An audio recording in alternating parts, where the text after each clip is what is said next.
We have a concrete plan for all allies to spend 5% of GDP on defense.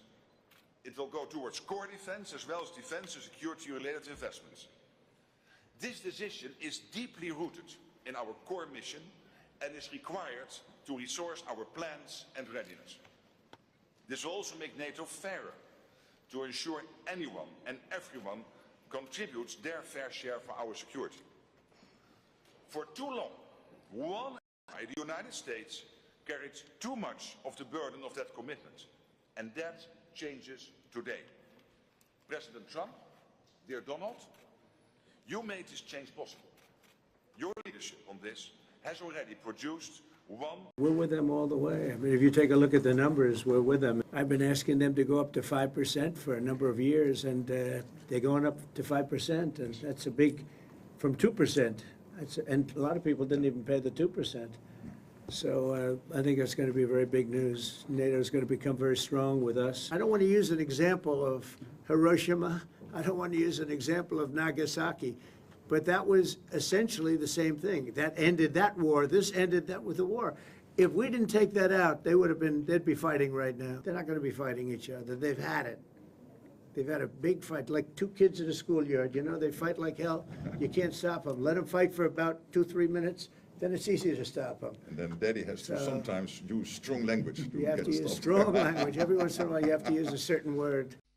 When I came here because it was something I'm supposed to be doing, but I left here a little bit differently. I said, I watched the heads of these countries get up, and the love and the passion that they showed for their country was unbelievable. I've never seen quite anything like it. They want to protect their country, and they need the United States. And without the United States, it's not going to be the same. And you can ask Mark, or you can ask any of the people that were there. It was really moving to see it. They loved their country. They were so respectful of me because I'm the head of the United States. And I made, you know, the King of Saudi Arabia, when I was in the Middle East, so I was in Qatar for a different reason, not a reason to get shot at. We were in there for economic development reasons, Qatar, UAE, and Saudi Arabia. All three leaders of those countries, and we took back $5.1 trillion into the United States. All three leaders said, you know, you're presiding over the hottest country in the world. The United States right now is the hottest country. Everybody wants to be there. Everybody wants a piece of it.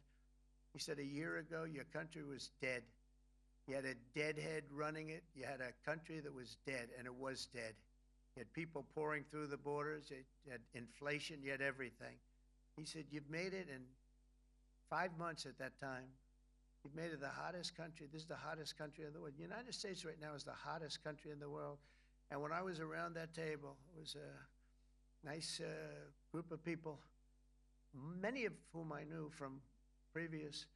When I saw the passion they had for the country, and almost everyone, and you probably have the tapes, it was very public, but almost every one of them said, thank God for the United States. Without the United States, they couldn't really have NATO. It wouldn't work. It wouldn't work. It will in the future because now they're paying much more money, but it wouldn't work. It was great. And I left here differently. I left here saying that these people really love their countries. It's not a ripoff, and we're here to help them protect their country. Mark Rutte, the NATO chief, who is your friend, he called you daddy earlier. Do you regard your NATO allies as kind of children? No, he likes me. I think he likes me. If he doesn't, I'll let you know. I'll come back and I'll hit him hard, okay? No? He did it very affectionate. Daddy, you're my daddy. Do you regard your NATO allies, though, as kind of like children, and they're obviously listening to you and they're spending more, and you're obviously appreciative of that, but do you hope that actually they're going to be able to defend themselves, defend Europe on their own?